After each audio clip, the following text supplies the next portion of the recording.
72 hours.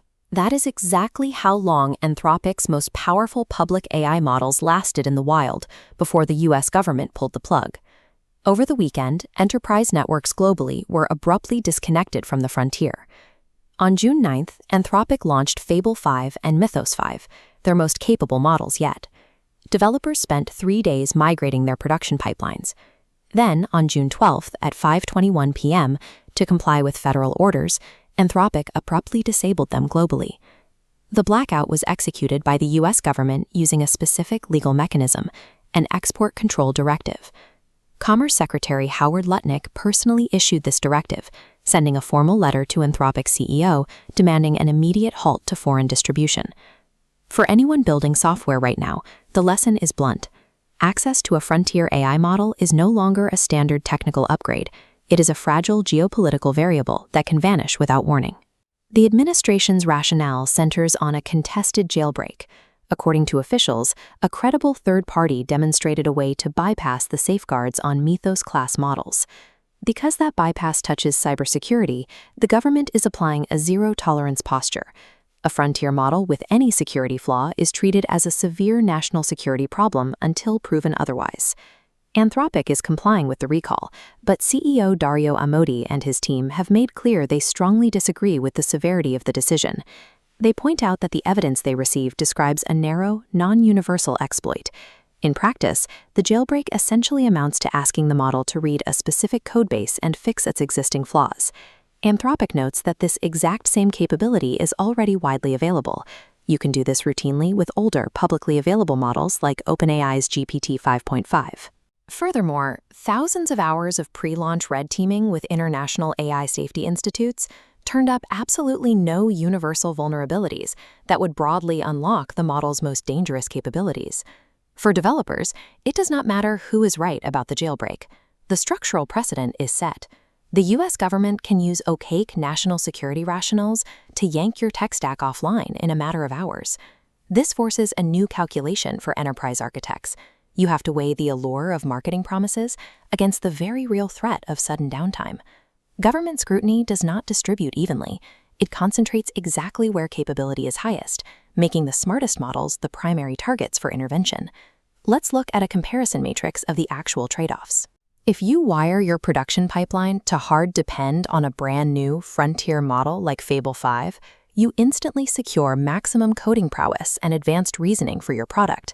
But you also expose your entire product to extreme structural fragility.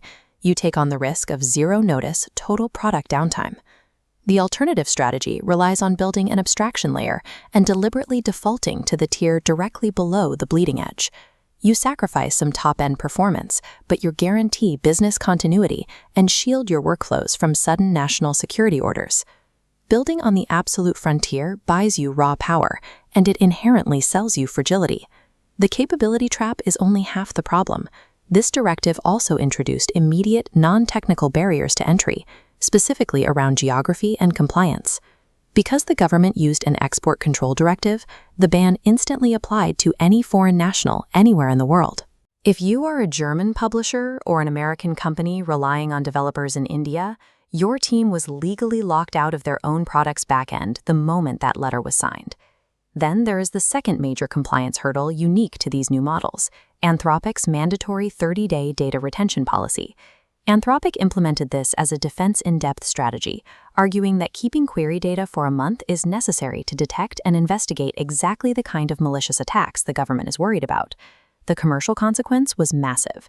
Microsoft immediately advised its employees against using Fable 5 for any internal business data.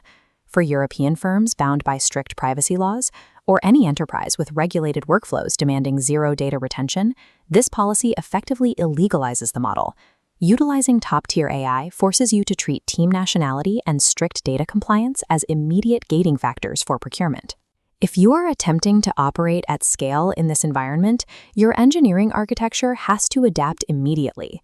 This flow diagram outlines the required defensive posture. You can no longer hard-code applications to a specific API. Every AI query must be routed through a central node. You need a graceful degradation protocol, keeping a fallback model wired in, ready to take over instantly. The irony here is that Opus 4.8, The slightly older, less capable model is the exact same fallback that Anthropic's own safety systems rely on. The most resilient architectural choice you can make today is deliberately building for the tier right beneath the frontier. We can map this on a decision tree to determine if you should return to Fable 5 or permanently default to Opus 4.8. First, is your core team or user base outside the United States? If yes, route directly to the subfrontier. Second, does your enterprise workflow legally require zero data retention? If yes, you are out of the running for Fable. Third, can your business survive 24 hours of unexpected API downtime? If uptime is mission critical, the bleeding edge is too risky. The only group for whom the frontier is still viable are US-based internal R&D teams running experimental workflows that can afford sudden downtime. The frontier just got a geopolitical kill switch. Going forward, your system architecture has to treat API access as a matter of jurisdiction, not just cost and capability.